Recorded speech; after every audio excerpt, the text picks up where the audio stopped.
नमस्कार बच्चों, गणित की कक्षा में एक बार आपका फिर स्वागत है। तो आज हम पढ़ेंगे आपकी प्रश्नावली 3.1 जिसमें हमें बहुपदों के शून्यक ज्ञात करने हैं। तो यहाँ पर हमें जो द्विघात बहुपदी दिए हैं केवल, तो द्विघात बहुपदों के शून्य ज्ञात करेंगे और शून्यकों की और गुणांकों के बीच में संबंध स्थापित करेंगे और उनकी तुलना करेंगे, सत्यता की जांच करेंगे। तो हमें जो यहाँ सारे दे रखे हैं वो सारे द्विघात बहुपद दे रखे हैं, तो इनके दो दो शून्यक निकलते हैं। तो बच्चों पहले आपको ये समझना चाहिए कि शून्यक होते क्या हैं। तो शून्यकों के जैसे नाम से स्पष्ट है, शून्यक अर्थात शून्य करने वाला। तो यदि किसी शून्यक के जो हल होते हैं तो या जो मान होते हैं उनको यदि हम वापस उस बहुपद में रखते हैं तो उसके मान को शून्य करते हैं, इसलिए इनको शून्य कहते हैं। तो शून्य कहें या हल कहें एक ही बात है। तो बहुपदों के हल होते हैं वही उनके शून्यक होते हैं। तो द्विघात बहुपद के दो दो हल निकलेंगे। वैसे हम क्या कर सकते हैं, इनको गुणनखंड विधि से भी हल कर सकते हैं। तो गुणनखंड विधि से हल करेंगे हम इनको, और बिल्कुल आसान विधि से जो इनको गुणनखंड के तरीके से हल कर सकते हैं। तो गुणनखंड में हमारे पास जो पहला प्रश्न है, इसको पहले हम गुणनखंड विधि से इसका हल ज्ञात करते हैं। तो पहला प्रश्न लेते हैं। पहला प्रश्न हमारे पास है 4x² प्लस 8x। तो देखो जो इसमें चूंकि ये केवल दो ही पद में है तो हम यहाँ से 4x कॉमन ले सकते हैं।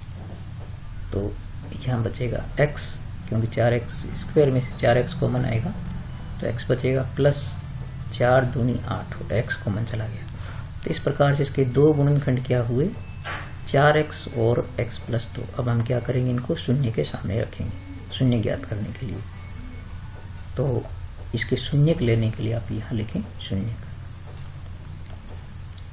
तो शून्यक के लिए पहले 4x को भी शून्य के बराबर लिखें और x प्लस 2 यानी दूसरे गुणनखंड को भी आप क्या करें, शून्य के सामने लिखें। तो यहाँ से आपके पास आएगा x बराबर 0/4। तो ये एक आपके पास शून्य प्राप्त हुआ 0, और दूसरा जो है वो यहाँ से x बराबर क्या होगा, यहाँ से इसको पक्षांतरण करेंगे तो -2, अर्थात दूसरा शून्य का आपके पास प्राप्त हुआ -2। तो पहले शून्य को हम नाम देते हैं अल्फा। तो अल्फा हमारे पास हुआ 0, और दूसरा शून्य को हम नाम देंगे बीटा। तो बीटा आपके पास क्या हुआ, -2। तो ये इस प्रकार से हमारे पास इसके दो शून्य ज्ञात हो गए, एक 0 और एक -2। अब इसमें हम गुणांकों का और शून्यकों का संबंध स्थापित करेंगे। तो हम यहाँ लिखेंगे सत्यापन। सत्यापन करते हैं। तो सत्यापन के लिए आप क्या करेंगे, ये होता है शून्यकों का योग, यानी अल्फा प्लस बीटा, वो बराबर होता है -b/a।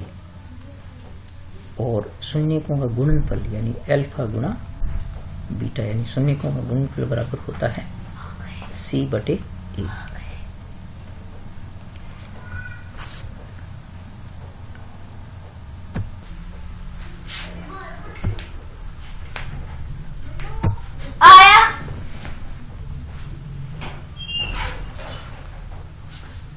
ये गुणांक लेने के लिए आप क्या करें, जो द्विघात समीकरण का व्यापक रूप होता है या द्विघात बहुपद का व्यापक रूप होता है वो उसको इसके ऊपर लिखें। जैसे यहाँ पर हम लिखते हैं ax² plus bx plus c, और यहाँ से दोनों बहुपदों की तुलना करके और abc का मान ले लें। तो हम देखते हैं कि यहाँ पर हमारे पास a जो है वो क्या है, देखो a यहाँ पर 4 हो जाएगा क्योंकि x² का गुणांक है, b हो जाएगा 8, और c जो अचर पद होता है चूंकि इसमें नहीं है इसलिए वो 0 हो जाएगा। तो a क्या हुआ बच्चों, आपके पास a हुआ आपके पास 4, b हुआ 8 और c हुआ 0। बस ये आप इसमें रख दें। प्रथम दृष्टि में थोड़ा सा आपको ये मुश्किल लग सकता है, क्योंकि हम यहाँ पर जो है वो भाषा में लिखें तो ये शून्यकों का योग, और ये माइनस यहाँ पर हम लिखते हैं x² का गुणांक, और यहाँ लिखते हैं x का गुणांक, और यहाँ लिखते हैं x² का गुणांक। तो उसकी बजाय यदि आप सीधे ABC लेकर के ऐसे करेंगे इस प्रकार तुलना करके यहाँ से जो मान लेने का ये तरीका होता है तो आपके लिए बहुत आसान रहेगा। तो हम मान रखते हैं तो अल्फा हमारे पास हो गया 0, तो 0 प्लस बीटा हमारे पास है -2। और फिर आप देखें यहाँ पर -b, तो माइनस पहले से है हमारे पास और b का मान हमारे पास क्या है 8 है, तो ये 8 और a हमारे पास है 4। तो इस प्रकार से 0 में -2 जोड़ेंगे तो -2 ही आएगा और बराबर में 8 में आप 4 का भाग देंगे तो -2 ही आएगा। देखो इस प्रकार से बराबर आ रहा है। इसी प्रकार से हम यहाँ पर क्या करेंगे, अल्फा 0 है और ये हो गया आपके पास -2 और c आपके पास 0 है और a है आपके पास 4। तो इस प्रकार से ये 0 को -2 से गुणा करेंगे तो 0 और 0 में 4 का भाग देंगे तो 0। देखो यहाँ भी बराबर आ रहा है, तो ये संबंध इस प्रकार से सत्यापित है। तो यहाँ लिख दें संबंध सत्यापित है।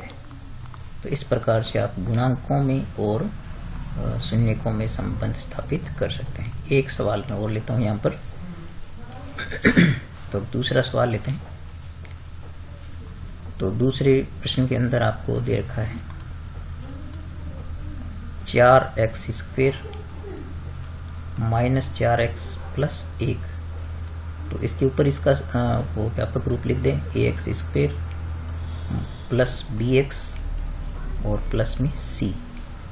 तो यहाँ पर पहले ही चाहें तो आप पहले ABC लिखें। जैसे a कितना हुआ आपके पास, देखो a का मान हो गया सीधा 4, क्योंकि a के नीचे 4 है, और b का मान आपके पास हो गया, b के नीचे क्या है -4 है, और c के नीचे कितना 1, तो c हो गया आपके पास 1।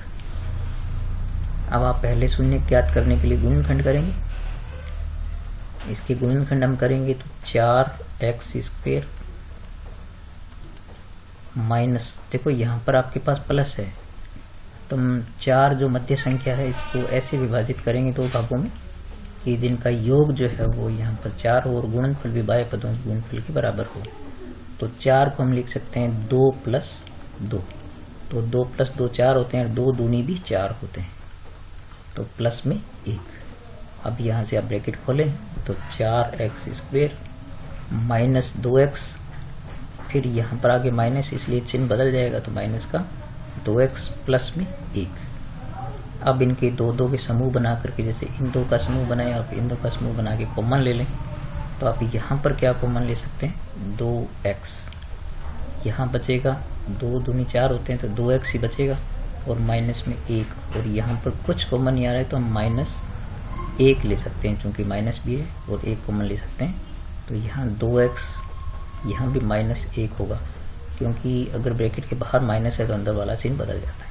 तो आप देखें यहाँ पर ये दोनों एक जैसे गुणनखंड है, इसको बाहर लें आप, तो 2x - 1 हो गया और शेष बच गए यहाँ 2x और यहाँ बच गया -1, तो यहाँ भी बच गया 2x - 1।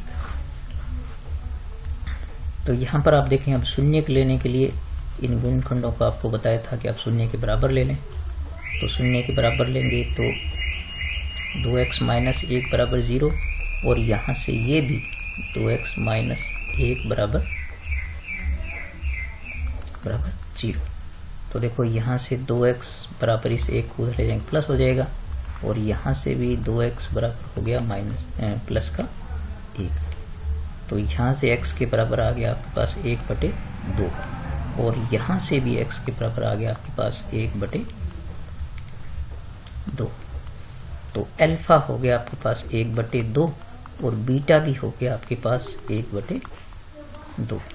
अब आप इसका सत्यापन करेंगे, तो सत्यापन में आपको बताया था कि आप वही सूत्र लिख लें और उसको 1-2 बार लिखेंगे तो आपको याद हो जाएगा।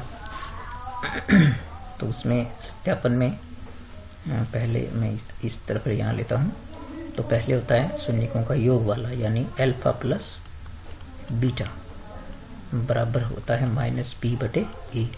तो अल्फा हमारे पास है 1/2, प्लस में बीटा भी 1/2, और -b आपके पास है, देखो यहाँ पर -4। तो चूंकि ये यहाँ माइनस और यहाँ माइनस, तो ब्रैकेट में लिखेंगे a हमारे पास है 4। तो यहाँ पर आप लघुत्तम लेकर के इसको सरल करें, 2 लघुत्तम आया तो 1 + 1 और यहाँ से देखो माइनस को माइनस से गुणा करेंगे तो 4, और ये माइनस को माइनस से गुणा के प्लस हो गया और 4 है साथ में, बटे में 4। तो देखो यहाँ पर हो गया 2/2 और यहाँ पर हो गया 4/4, यानी 1 बराबर 1 आ गया। तो ये भी सत्यापित है। और अल्फा गुणा बीटा यानी शून्यकों का गुणनफल है वो c/a के बराबर होना चाहिए। तो यहाँ पर 1/2 गुणा 1/2 अल्फा बीटा है, और c आपके पास क्या है, 4 है। c आपके पास 4 है।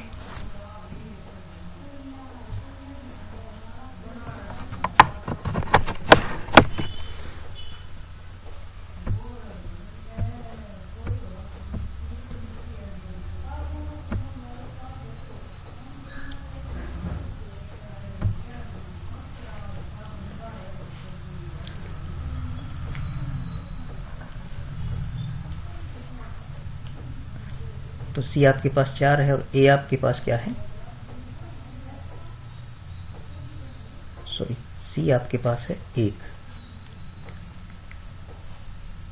C आपके पास है 1 और A कितना है, 4। तो देखो इनको गुणा करेंगे तो 1 गुणा करेंगे 1 आएगा और 2 दूनी 4, तो 1/4 बार 1/4। तो देखो बच्चों यहाँ भी जो है वो 1/4 बराबर 1/4 आ रहा है, तो यहाँ भी सत्यापित है और यहाँ भी सत्यापित है।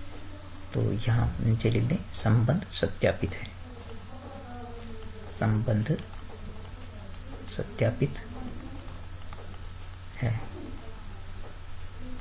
तो आप थोड़ा सा इन गुणनखंडों को समझें। तो मैं आपको एक नेक्स्ट स्लाइड में बताता हूँ कि गुणनखंड आपको घबराने की जरूरत नहीं है। आपके जो कुल गुणनखंड जो है इसमें केवल 2 ही प्रकार के होते हैं, 3 प्रकार के होते हैं, सॉरी। तो इसमें 3 प्रकार के गुणनखंड कौन से होते हैं वो आप देखें यहाँ पर।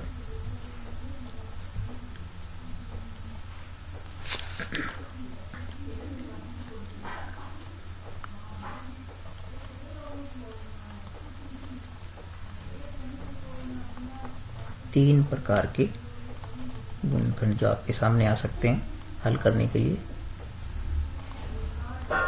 देखो एक तो नंबर 1 होते हैं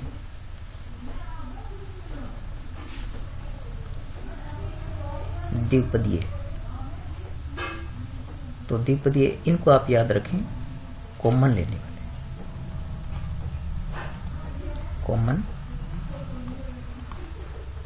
लेने वाले। जैसे हमारे पास पहला प्रश्न था कि जैसे इस प्रकार के व्यंजक यदि आपको दे रखे हैं, जैसे मान लीजिए आपको यूं एक व्यंजक दे दिया 6x² प्लस 12x। तो देखो बच्चों इसमें हम कोई भी अन्य विधि नहीं लगा सकते हैं यहाँ पर, क्योंकि यहाँ भी पद में x है और यहाँ भी x है और साथ में 6 और 12 में कॉमन आ सकता है। तो ये होता है कॉमन वाला गुणनखंड जो 2 पदों में होता है। और दूसरे होते हैं त्रिपदीय गुणनखंड। त्रिपदीय गुणनखंड, तो त्रिपदीय गुणनखंड होते हैं जो 2 प्रकार से हो सकते हैं, जैसे ax² प्लस या माइनस bx प्लस c वाले। तो इसमें बच्चों यहाँ ये ध्यान रखना है कि इसमें एक तो होता है प्लस वाला। जैसे यदि आपके पास यूं इस प्रकार का गुणनखंड है ax² plus bx plus c, और या फिर आपके पास है ax² minus bx plus c। तो ये दोनों एक ही तरीके के होते हैं। यहाँ प्लस माइनस होने से जो वो अंतर आता है। तो ए गुणनखंड आपके पास बन जाता है ax² plus bx minus c वाला, और एक बन जाता है आपके पास ax² minus bx minus c वाला। तो इनको हम बोलते हैं योग वाले। सॉरी, ये जो ऊपर वाले दोनों हैं ये वाले होते हैं योग वाले, ये होते हैं योग वाले। और ये जो दोनों होते हैं ये होते हैं अंतर वाले, अंतर वाले गुणनखंड। तो योग वाले गुणनखंडों में क्या होता है कि हम इस प्रकार की संख्या लेते हैं कि ये जो मध्य पद है इसको आप इस प्रकार से 2 भागों में बांटें कि उनका योग क्या होना चाहिए, ये मध्य पद होना चाहिए, और गुणनफल क्या होना चाहिए, बाहर वाले पदों के गुणनफल के बराबर होना चाहिए। यानी आप b को ऐसे 2 खंडों में बांटेंगे, तो जो b के खंड हैं, यानी यहाँ पर आप देखें यहाँ पर, यानी b के खंड, b के खंडों का योग जो है वो b के बराबर होना चाहिए और गुणनफल जो है वो किसके बराबर होना चाहिए, a गुणा c के बराबर होना चाहिए। यानी b के खंडों का योग तो b के बराबर होना चाहिए और उनका गुणनफल जो है वो क्या होना चाहिए, यानी उनका गुणनफल जो है वो a और c के गुणा के बराबर होना चाहिए। जैसे अभी हम ऐसा एक प्रश्न ले सकते हैं, जैसे मान लीजिए आपके पास है यहाँ पर 6x² माइनस 5x और प्लस में 1 है। तो आप देख सकते हैं कि 5 को ऐसे दो खंडों में लें तो जिनका गुणनफल क्या होना चाहिए, a और c, चूंकि यहाँ पर हमारे पास ax² plus bx plus c, तो a हमारे पास 6 है, b हमारे पास -5 है और c हमारे पास 1 है। तो जो हमारे पास यहाँ पर जो b है यानी मध्य पद जो है उसके दो खंड जो होंगे, यानी 5 को हम दो ऐसे खंडों में बांटे, जैसे 3 + 2 क्या होते हैं, 5 होते हैं, और 3 और 2 का जो गुणा है वो किसके बराबर हो गया, यानी 3 गुणा 2 जो है वो a और c के गुणा के, यानी a और c के गुणा के, यानी 6 गुणा 1 के बराबर हो जाता है, 6 बराबर 6। तो इस प्रकार से ये जो योग वाले होते हैं, एक तो ये योग वाला है आपके पास, एक ये योग वाला है, तो इनका जो योग है वो मध्य पद के बराबर होना चाहिए, यानी दो खंडों में बीच वाले पद को बांटेंगे और गुणनफल जो है बाह्य पदों के गुणनफल के बराबर होना चाहिए। और जो अंतर वाले उनमें आपको इस प्रकार से लेना है कि जैसे यहाँ पर ये भी अंतर वाला है, तो अंतर वालों की विशेषता ये है कि उसमें यहाँ पर जो ये c है वो माइनस का होता है, इसमें c दोनों में क्या होता है, प्लस होता है। इसमें c माइनस में होगा तो जो b जो है वो b को ऐसे दो खंडों में लेंगे जिनका अंतर b के बराबर होना चाहिए, यानी b के खंडों का अंतर जो है वो क्या होना चाहिए, अंतर जो है वो किसके बराबर होना चाहिए, b के बराबर होना चाहिए। और इनका गुणनफल क्या होना चाहिए, गुणनफल होना चाहिए a और c के गुणा के बराबर। ठीक है, तो जैसे मान लीजिए आपके पास एक सवाल है, मान लीजिए x² प्लस 5x और माइनस में मान लीजिए यहाँ पर 6 देगा। तो देखो a आपके पास हुआ 1 क्योंकि ax² गुना होता है, b हो गया आपके पास 5 और c हो गया आपके पास -6। तो हम b को ऐसे दो खंडों में लेते हैं ना जिनका अंतर क्या होना चाहिए, b के बराबर होना चाहिए, यानी इसके बराबर होना चाहिए, और गुणनफल जो है वो बाहर वालों के बराबर होना चाहिए। तो 5 को हम ले सकते हैं 6 - 1, तो ये 5 आएगा। और आप देख सकते हैं कि 6 जो ये है ना, इनका गुणनफल वो भी a और c के बराबर है।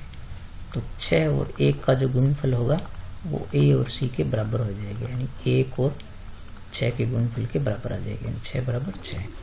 तो फिर आगे जो हम दो के जोड़े बना के गुणनफल हम कर सकते हैं। तो ये इसमें बच्चों दो ही प्रकार के होते हैं। देखो ये होता है, ये योग वाला प्रश्न है और ये भी आपका योग वाला प्रश्न है, और ये जो जहाँ पर c माइनस का होता है ये होते हैं अंतर वाले। ठीक है बच्चों, तो इन गुणनखंडों को और थोड़ा सा ध्यान से देखें आप, और फिर अगले वीडियो में मैं 1-2 सवाल आपको और कराऊंगा ताकि ये आपके स्पष्ट हो सके।